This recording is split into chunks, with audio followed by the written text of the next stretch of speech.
Hi ಎಲ್ಲರಿಗೂ ನಮಸ್ಕಾರ. ನಾನು ನಿಮ್ಮ ನೆಲ್ಸನ್ ನಮ್ಮ ಸೋಲಾರಿಂದ ಇವತ್ತೊಂದು ಹೊಸ ಪ್ರಾಜೆಕ್ಟ್ ಮಾಡಿದ್ದೀವಿ. ಇಲ್ಲಿ ಸರ್ಜಾಪುರಲ್ಲಿ ಇದ್ದೀವಿ. ಆ್ಯಕ್ಚುಲಿ ಇಲ್ಲೊಂದು ವಿಲ್ಲಾ ಗೇಟೆಡ್ ಕಮ್ಯುನಿಟಿ ಇದು. ಸೊ ಇಲ್ಲೊಂದು ಹೊಸ ಪ್ರಾಜೆಕ್ಟ್ ಮಾಡಿದ್ದೀವಿ. ಇನ್ನೊಂದು ಪ್ರಾಜೆಕ್ಟ್ ನೀವು ನೋಡ್ಬೋದು, ಇದು ಅಲ್ಲಿ ಮಾಡ್ತಾ ಇದ್ದೀವಿ. ಸೊ ಇವ್ರು ಬಂದುಬಿಟ್ಟು ಲುಮಿನೋಸ್ ಪ್ಯಾನಲ್ ಆಲ್ರೆಡಿ ಹಾಕಿದ್ದಾರೆ. ಆಲ್ಮೋಸ್ಟು 2.5 years ಆಗಿದೆ ಅವ್ರಿಗೆ. ಐ ಥಿಂಕ್ 335 ವ್ಯಾಟ್ ಅನಿಸುತ್ತೆ Luminous panel. So totally almost 7.5 kW panels ಇದೆ ಇಲ್ಲಿ. ಸೊ ಈ ಥರ ರೇಸ್ ಸ್ಟ್ರಕ್ಚರ್ ಹಾಕ್ಬಿಟ್ಟು ಈ ಥರ ಒಂದು ಸೆಟಪ್ ಮಾಡಿದರು. ಸೊ ಇಲ್ಲಿ ನೋಡ್ಬೋದು, ಇದು ಸೋಲಾರ್ ಬಾಕ್ಸ್, ಇದು DCDB ಬಾಕ್ಸು. ಅದರಲ್ಲೇ ನಾವು ಒಂದು MCB, ಒಂದು SPD ಎಲ್ಲನೂ ಕೊಟ್ಟಿದ್ದೀವಿ. ಮತ್ತು ಲೈಟ್ನಿಂಗ್ ಅರೆಸ್ಟರ್ ಅವ್ರಿಗೆ ಹಾಕಿದ್ದೀವಿ. ಆ್ಯಕ್ಚುಲಿ ಹಾಕುವಾಗ ಅವ್ರು ಹಾಕಿಲ್ಲ, ನಾವು ಹಾಕಿದ್ದೀವಿ, ವೈರಿಂಗ್ ಕೊಟ್ಟಿದ್ದೀವಿ.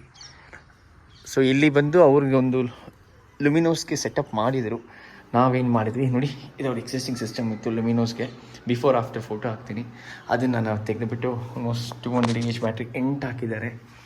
ನಾವು ಅದನ್ನು ತೆಗೆದುಬಿಟ್ಟು ನೀಟಾಗಿ ನಮ್ಮ ಡೇ ಇನ್ವರ್ಟರ್ನ ಇನ್ಸ್ಟಾಲ್ ಮಾಡಿದ್ದೀವಿ. ಸೊ ಇದೊಂದು 6 kW single phase inverter.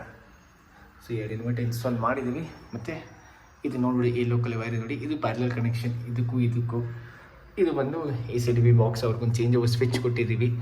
So ಈ ಥರ ಸೆಟಪ್ ಕಂಪ್ಲೀಟಾಗಿ ಮಾಡಿದ್ದೀವಿ ನಾವು. ಸೊ ಎಕ್ಸಿಸ್ಟಿಂಗ್ ಒಂದು ಇಲ್ಲಿತ್ತು ಲುಮಿನೋಸ್ ಇನ್ವರ್ಟರ್ 7.5 kV.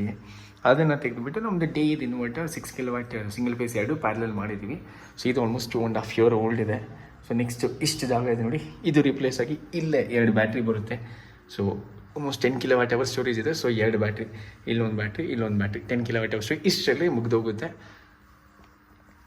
ಸೊ ಇದೊಂದು pure of grid project. So ಈ ವಿಡಿಯೋನ ಹಾಕ್ತೀನಿ. ನೆಕ್ಸ್ಟ್ ಬಂದು ಅಲ್ಲಿ ನೋಡಿ, ಅಲ್ಲೂ ಒಂದು ಅವ್ರದ್ದು ಸೇಮ್ ಅದೇ ಥರ ಸೆಟಪ್ ಮಾಡಿದ್ದೀವಿ. ಆ ವಿಡಿಯೋನು ಬೇಗ ಹಾಕ್ತೀನಿ ನೋಡಿ. ಸಿಮಿಲರ್ ಸೆಟಪ್ ಇಬ್ರಿಗೂ ಮಾಡ್ತಾಯಿದ್ದೀವಿ. ಇನ್ನೊಂದು ಪ್ರಾಜೆಕ್ಟ್ ಬಂದು ಅಲ್ಲೊಂದು 8 kW ಮಾಡ್ತಾಯಿದ್ದೀವಿ. ರೈಸ್ ಸ್ಟ್ರಕ್ಚರ್ ಜೊತೆಗೆ ಬೈಫ್ಯಾಶಿಯಲ್ ಪ್ಯಾನಲ್ಸ್ ಜೊತೆಗೆ. ಅದನ್ನು ಬೇಗ ಹಾಕ್ತೀವಿ. ಯಾರೆಲ್ಲ ಫಾಲೋ ಮಾಡಿರೋ ದಯವಿಟ್ಟು ಫಾಲೋ ಮಾಡಿ. Thank you so much for watching.